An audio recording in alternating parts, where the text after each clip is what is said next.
first exercise of this push circuit is going to be fit ball chest press.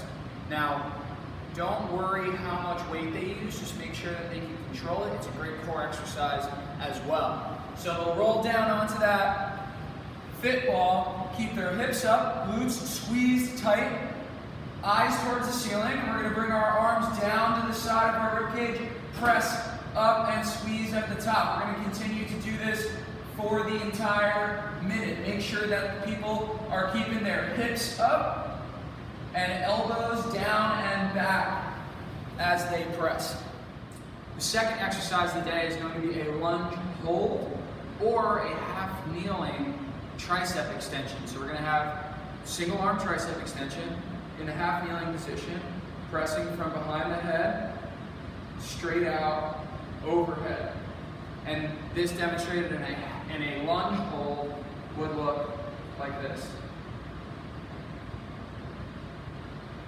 The keys here is to keep that rib cage down and to make sure that you're using light enough weight that you can control through the entire movement, having zero shoulder discomfort. The third exercise of this push circuit is going to be burpees, but we're going to give everybody the option to do a single leg TRX burpee. So you'll have one leg in a TRX, you'll come into that push-up position, you'll have another leg have it placed on the ground or elevated completely. So now we're balanced in the air. Push up, step up, and burpee.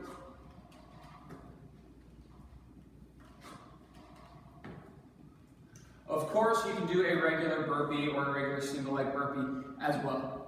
So this next exercise is going to be a hollow body hold with a plate chest press. This can also be called a boat pose with a plate chest press. So we're going to hollow out that body and do presses as we stay in that position. So the legs are up, the shoulder blades are up off the ground, and now we press the entire time.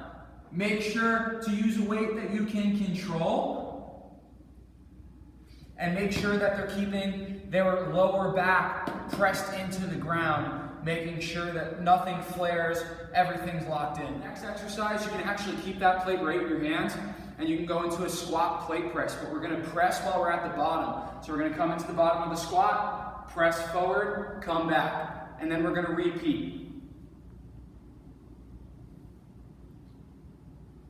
Use a weight that you can control and have them stay calm and not rush each press. Up, we're going to have a plank with limb lift or a bear position with limb lift. We've gone over these before in other circuits, and we can start out either in the plank, and we'll just lift opposite leg, opposite hand, and continue to do so from there. To make it a little more difficult, you can come into a bear position and do your contralateral limb lifts from there. Have a power skip in place. So what that's going to look like is you're going to draw that back leg down into what looks like a runner's position start, and then you're going to power skip through that front leg.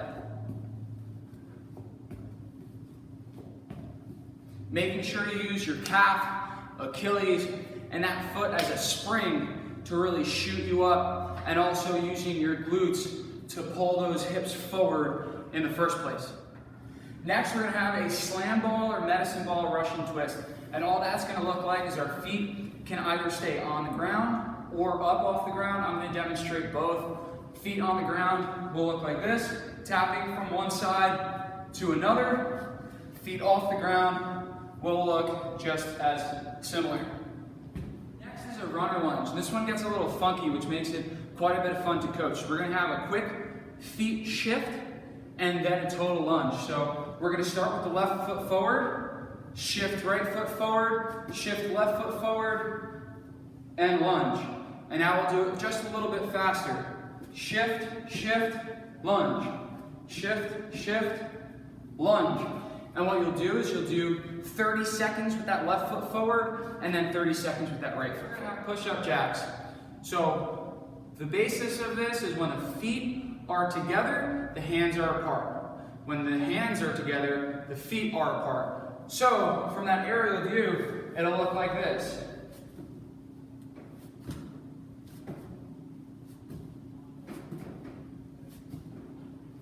Now, if they can't do a push-up with their hands in and their hands out, then you can choose which section the push-up is included in. And then the second part to that would be breaking it down all the way to our knees, and then all you're going to do is push up on the outside, push up on the inside, from our knees. Again, if they can't push up on the inside, then just push up on the outside, bring the hands in. Push up on the outside, bring the hands in. All right, this next exercise is going to be jump rope. Remember, there's different length jump ropes for different clients, and if they don't want to jump rope, they can just run back and forth, do any sort of jumping jacks, high knees, or burpee combination. The next exercise is going to be a single leg box lunge. So we're going to come into the split stance, one leg up on the box, the other leg forward. Now make sure when we go down, you can go down to a 90-degree on that front knee, right? Going over your toes is fine, but I doubt any of our clients really do have the ankle mobility to do so safely. So try to keep that knee behind the toes. And we'll lunge from here. For those of our clients that need extra weight, you can use dumbbells, kettlebells, medicine balls, plates, whatever they need. And those clients that can't use weight, you can break that down and just do a reverse lunge or step up instead.